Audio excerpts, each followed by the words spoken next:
Hey, what's happening, y'all? It's me coming at you again with another quick vid. Well, David Price has returned.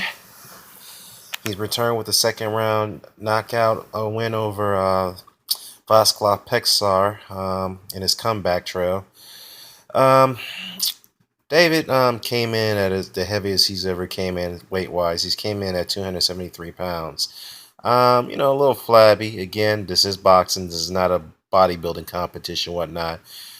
Which is actually at least 27 pounds heavier than what he normally would weigh, and going to fights around 245, 250, maybe 255 if that.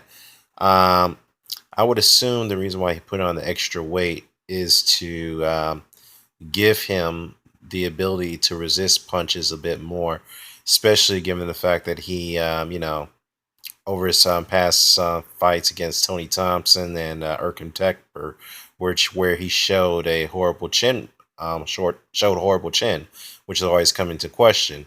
Now we all know the second Tony Thompson and the Erkan Tekber fights, where, now to be fair, that those guys actually tested positive for banned substances going into those fights against Price. So obviously, on the Tony Thompson matter, he tried to stake his case about whether the supplement that he tested for, he actually got a prescription for, but he couldn't provide the evidence at a time ordinance as the company that banned him, whatnot, for competing in a certain territory because of that. I think it was the UK that banned him, so he had to stake his case, and Tony Thompson couldn't provide the evidence in a timely manner, so that's why his ban in the UK is still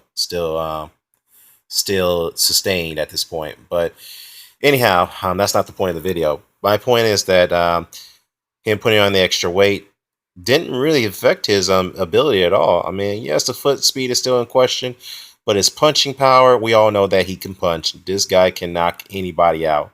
That has been no question right there about his punching power. But his hand speed is there. I'm still impressed that he's got great hand speed. He can throw combinations, and what impressed me most about David Price is that he was able to utilize the jab more than I ever seen him in his previous fights. So he's starting to use his reach a bit more.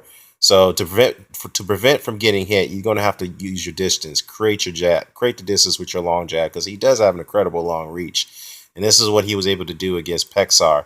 Now Pejsar had just a tiny bit of success where he started lunging in, start trying to pressure Price a little bit by coming in with a couple of lefts.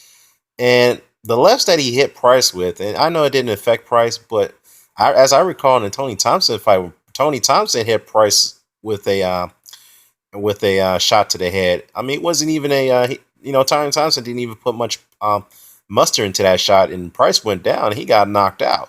So when Pejsar had hit him with those shots and then came in with some body shots as well, and David Price was lunged on the ropes, he was put up his eye guard.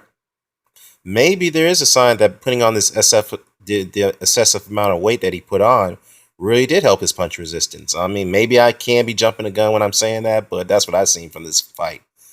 So, needless to say, I'm happy for the guy. I think I'm happy for David Price. I'm glad to see that his career has been rejuvenated, because he did smile, after getting his KO victory over Pejsar. And it is good to see his career rejuvenated after the the Erkan Tekper and the Tony Thompson setbacks, which again I have to allude to, that those guys actually tested positive for banned substances, going to their fights against him. So definitely a good, happy for the guy.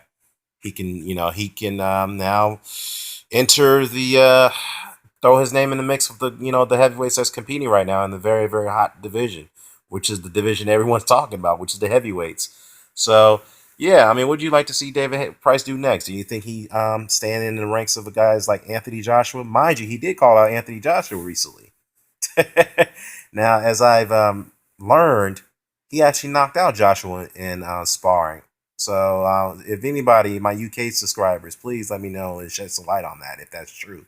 But anyhow, what would you like to see Price do next? Would you like to see him in the compete on a world level, or do you think he need a couple more domestic fights before he decides to go on the world level, or in fact even European level? Let me know what you think. Care to comment, share, subscribe. Signing off. Peace.